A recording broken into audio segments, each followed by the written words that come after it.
disconnect and leave it there? Disconnect and leave it there. I'll pick it up from there. Five.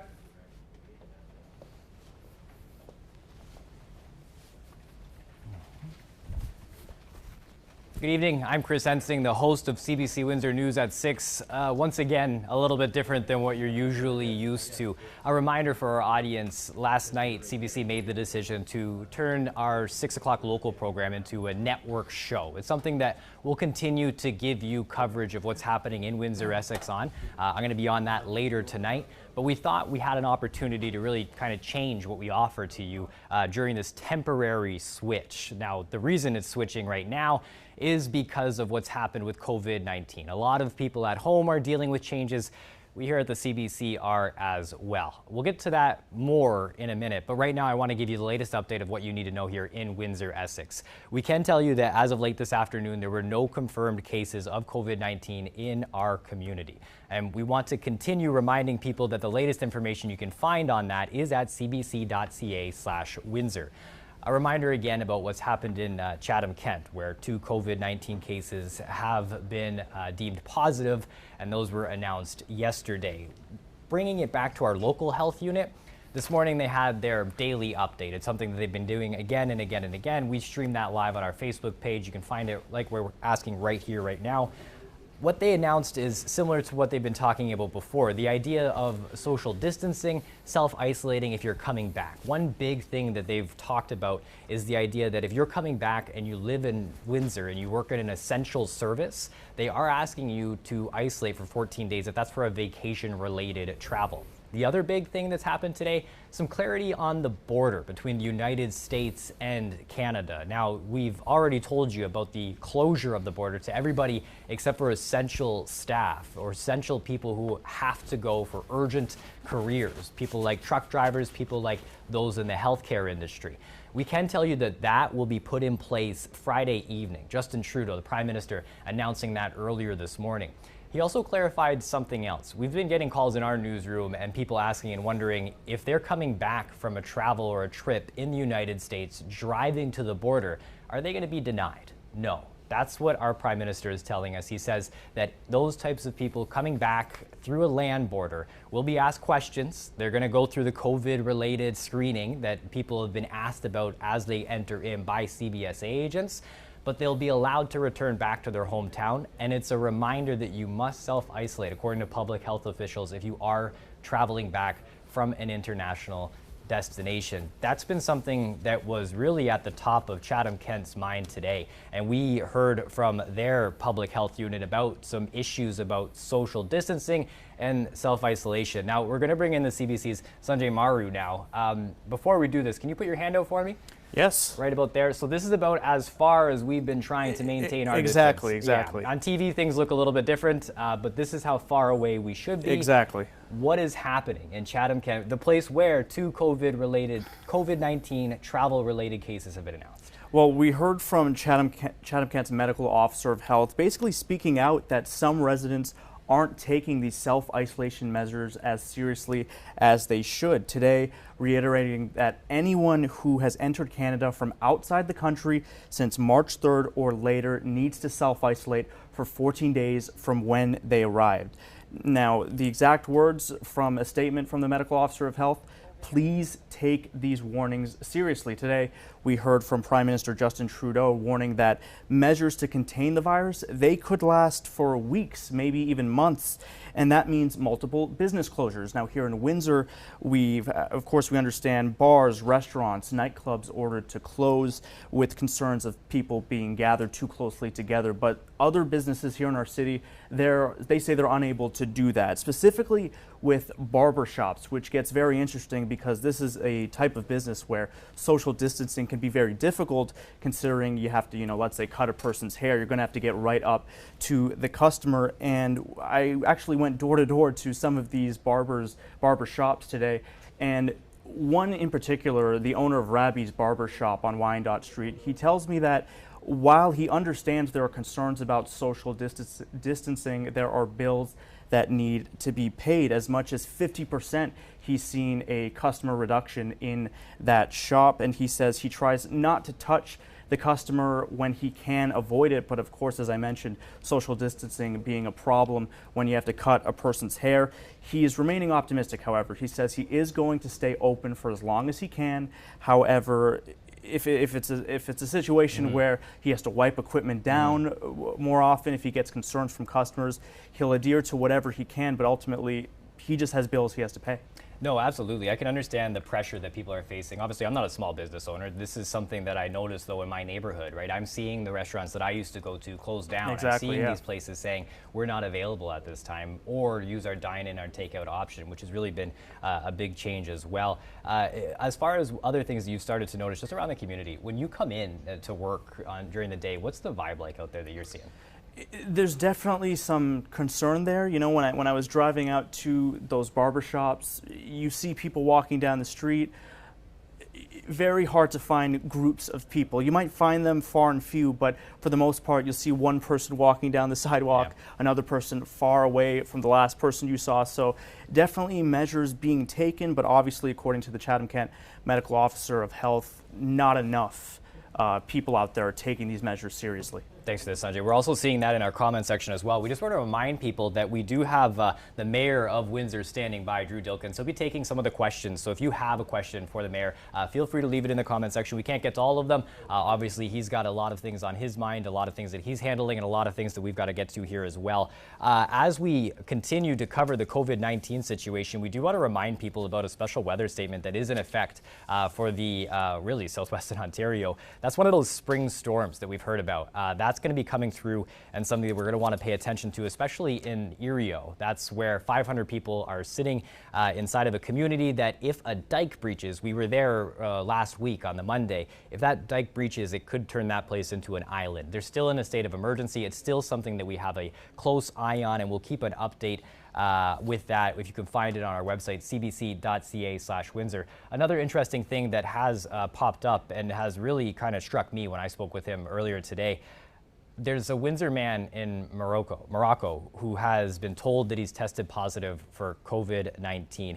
His name is Rakan Aloran. The conversation I had with him today was emotional. He talked about how he desperately tried to get back home to Windsor, doing all he could with the flights, but the flights were canceled. That started a few days ago. After that, he decided to hole up in a hotel room. We talked to him for a bit there earlier this week, and he said that there was anxiety there, but he was hopeful something would happen or something would change. A big change yesterday. Yesterday he was supposed to fly home, but because of the canceled flight, he wasn't able to. He started to feel as if he needed to get tested for COVID-19 because of some interactions that he had during his trip with people from places where the death rate is getting higher, places like Italy, for example. And so what he did is he went and asked for a test. It was difficult for him to get. At one point, an ambulance came and picked him up. This, again, is a Windsor man who was in Morocco. He was taken to a hospital. He's now inside of a room with 3 beds, a couple of windows, and the door locked from the outside, and a doctor telling him that he has tested positive for COVID-19. He's posted on Facebook and says that he's found a lot of reassurance from family members and friends who have commented saying that they're thinking of him and that they love him, but he's reaching out to the government and wants them to know that he's desperate to get home. And we've also reached out to his local MP. We've heard from Eric Kuzmarchek, who has talked about all he is doing for the multiple Canadians that he's been in touch with. And this is a developing situation that we are going to continue to follow here in Windsor. Once again, that's of a case of a Morocco hospital, doctors at that hospital telling a man, usually in Windsor, that he has tested positive for COVID-19 in Morocco.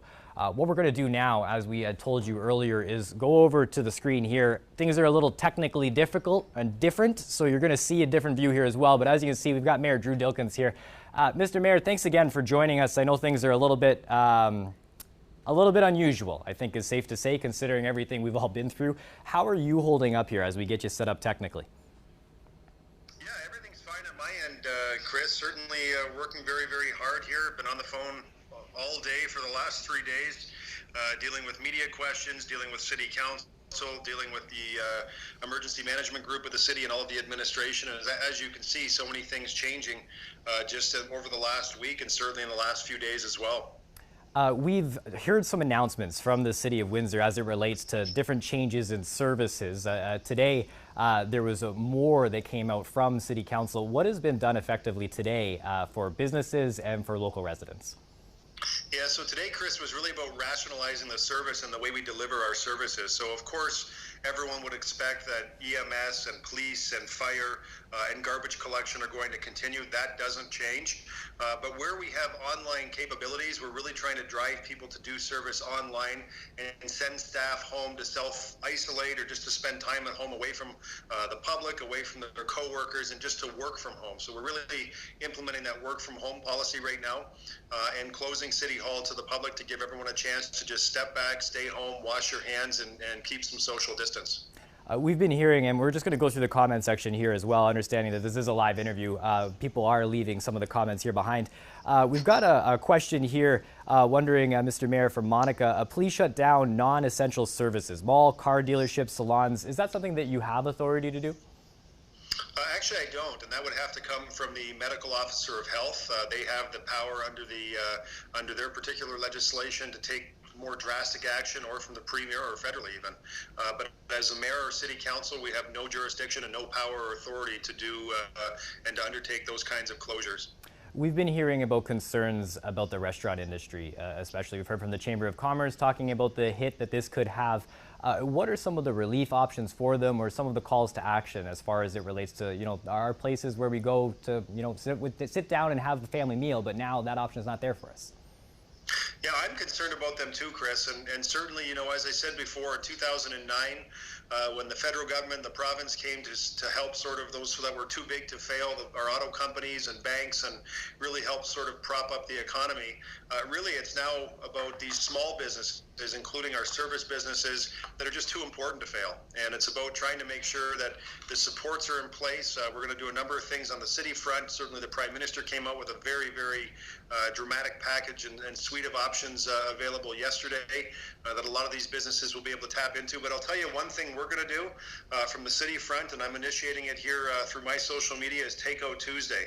And I know this won't be perfect for everyone, because there's a lot of folks who've been given news and they're sitting at home and they're not getting paid, or they're waiting for their employment insurance checks to come in. So let me start off by saying I get this won't work for everyone, but if you have the capability and the capacity, we're trying to rally everyone for this Tuesday to buy a gift card to a local restaurant, to takeout, to order takeout or delivery from your local restaurant, just to help inject some money into that. Into those folks who do so much for us on a daily basis, and really help keep their businesses going. So hashtag Takeout Tuesday, that's the goal here? You got it. Hashtag Takeout Tuesday. And if Tuesday doesn't work for you, choose another day of the week. And if you know people that are sort of holed up in their homes and just sort of riding this out and don't have the ability to be on social media or to place the order, perhaps you buy them a gift card so that they can call the restaurant and place an order themselves. So this is really just about, it's a small gesture, something I think we can all do if we can afford it, to place an order, small or large, at our favorite restaurant.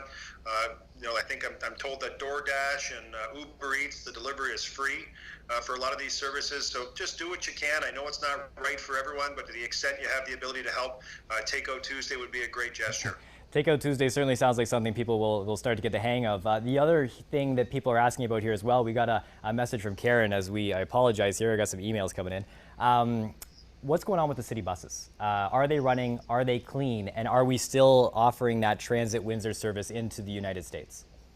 Yeah, so actually at the end of business today, we will cease operations of the tunnel bus in anticipation that tomorrow at some point there will be a change at the border, and we certainly don't want to bring people over with the tunnel bus in the morning and then not have the ability to pick them up at night. So today at the close of business will be the end of the tunnel bus service, and the rest of the transit service, our business is down by about 50%.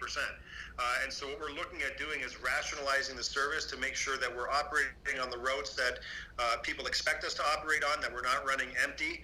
And we're going to try and take some extra measures to protect the drivers. But when it comes to cleaning those buses, we've added additional support and capacity, so there is enhanced sanitization on all the buses on the road today. Okay, as people have probably seen, I've got Twitter messages that are popping up, sort of covering your forehead there, and some of them are retweets from the Windsor Police. What are our police officers, our members that are out there patrolling our community, as head of the Police Services Board, what kind of direction have you given to them to make sure that they're being safe and our community is protected as well during a pandemic?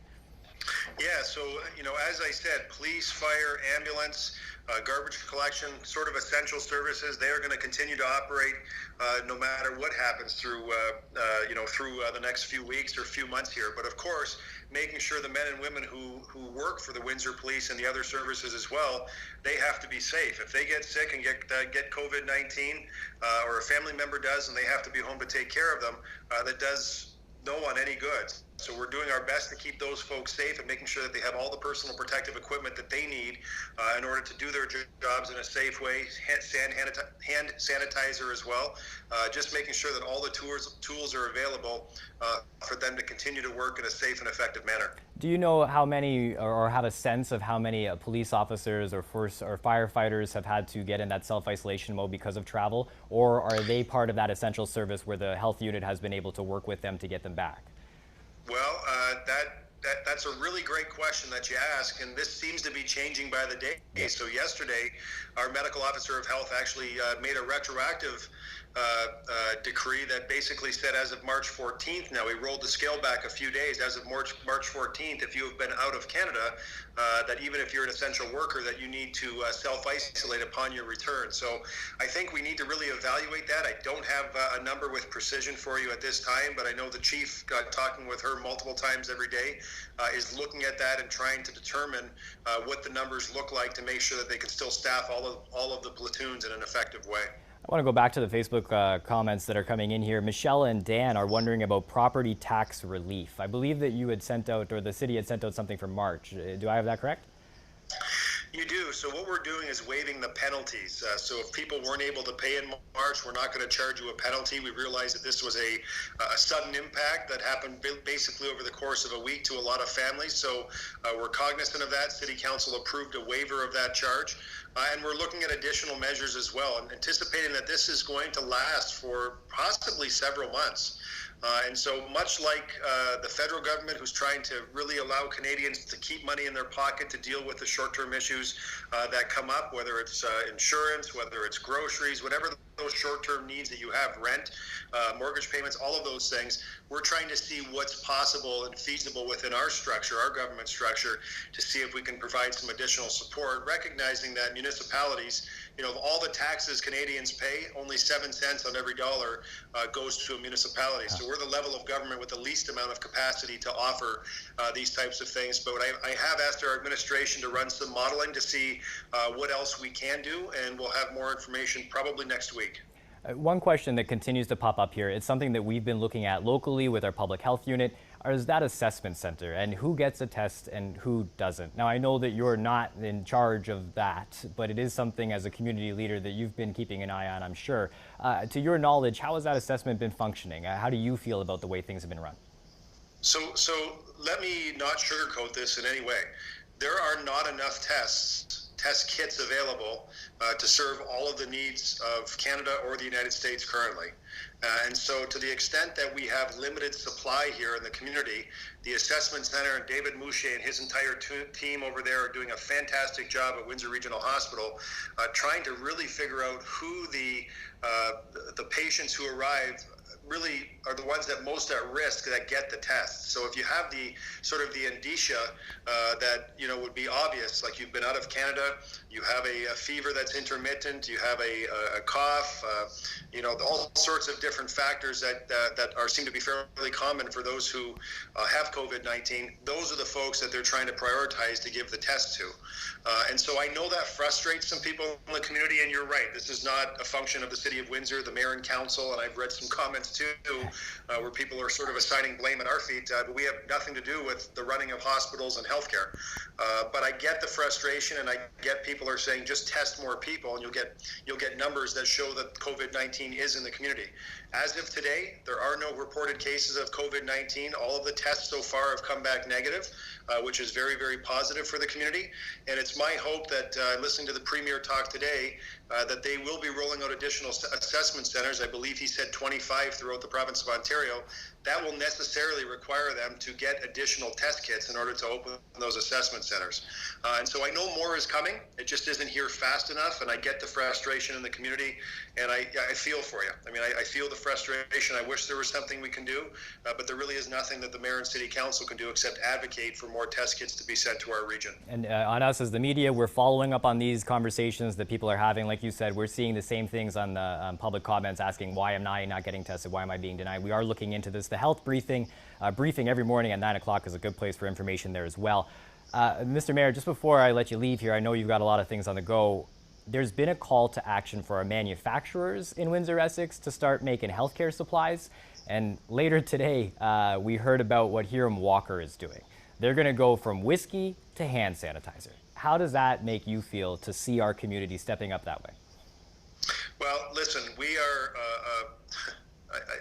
a city, my whole life, we are a city that helps support one another through good times and bad times, and we're used to sort of those peaks and valleys of the business that we're in, which is the auto business. And so to know that we have capacity here, we have men and women who are not working but do have the skills to help build some things that are generally needed across Canada, frankly, across North America, and probably throughout the world.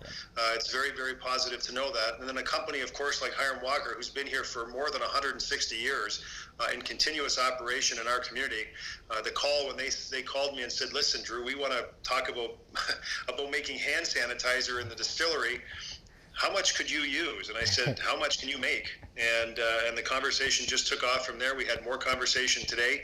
So they're doing what they need to do from their end. There's a number of steps that they have to work through to get Health Canada approval and figure out containers and bottling and all of the raw materials, which are actually in short supply right now.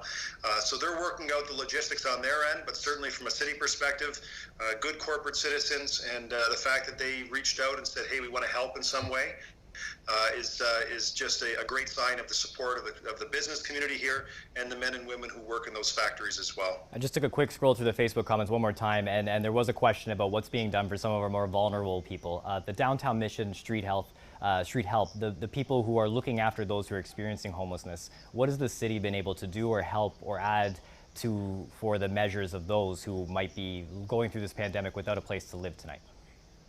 Yeah, so generally I get that this would be a very difficult thing right now because we've closed libraries and community centers and arenas.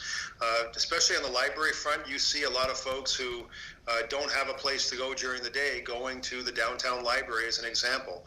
And it's a safe place, it's a warm place, there's internet access, and right now that's been blocked off. So I know there are some challenges. I know the federal government yesterday came out and they recognized this is a challenge. Certainly in my conversation on Tuesday with the Deputy Prime Minister, she recognized that this is an issue that needs to be addressed, and then yesterday they released a suite of packages, part of which helps address additional capacity in homeless shelters so that those folks too are able to self-isolate and not spread COVID-19 to the extent someone has it within a tight population. So I know in what I'm hearing from the Downtown Mission, that they're actually looking at and talking with the person who bought the old library, 850 Olette, and seeing whether or not they can use part of that space temporarily to be able to self-isolate folks in a greater way. All right. Well, thank you very much for your time, Mayor. I do appreciate you coming on, and I understand that you are answering questions on your social media feeds as well, doing little videos as well, so that's a place for people to look. Yeah, absolutely. So if someone goes to my Twitter feed or my Facebook page, certainly we've got it all set up right there. You can post a question, and every day I'm taking 3, 4, or 5 of the questions and then doing a video response, because so many of the questions that are coming in, Chris, are common. You know, we're getting them from multiple sources, and people pretty much have the same types of questions. So we're trying to consolidate those questions and provide answers so that everyone has the right information and can feel comfortable that we're on the right track. But let me just say before I go, this is one of those issues. Again, we don't know whether this is going to last for 3 weeks or 3 months, and it's going to be a rough ride as we go through this, but we're going to go through it together. The community is going to come out stronger on the other end, and we just have to stick together and support one another at this really important time. All right, thank you again for your time. I'm going to hang up on you, no offense, but we got to go into the next thing. Thanks again. Have a good day. And as you can tell there, that's our Mayor, Drew Dilkens. I'm going to put the phone back here as well. Things are changing. Day to day, things have been shifting left and right. And here at CBC Windsor, we continue to make our commitment strong, that we're going to bring you the most up-to-date information that is accurate and in a way that you can actually access it and be interactive with it as well. That means that we're going to be doing more of this type of stuff with the Facebook Lives. If you have suggestions, give us a call, give us a shout, leave it in the comment section. Windsor@cbc.ca is our email. And it's another place where you can be able to reach out to us with some of the concerns that you have and the questions that you want answered. Again, our show looks a little different. And at 6 o'clock, a couple minutes here, it's going to be different tonight. And that's going to be the temporary future. I'm going to be honest with you. I'm the host of CBC Windsor News at 6. Like, this is a tough time for our office, but we're doing it because of resources issues. COVID-19 has put us in a place where our people have to self-isolate. We've got a number of people who are working from home, and TV's a heavy lift. It takes a whole team of people to put this together. People like Vince behind the camera, Simon, who's over here as well. We have a large crew in Windsor, but we also have friends that work for us in Toronto out of our control room there. People like Rob and Carrie, and they're in a position now where they're getting worked really hard to try and put everything together. And because of that resource stretch, we've had to make some changes. But we're going to be there for you on the radio. We're going to be there online, cbc.ca/Windsor, and we'll be there for you through moments like this. Thanks again for watching. Have a good night.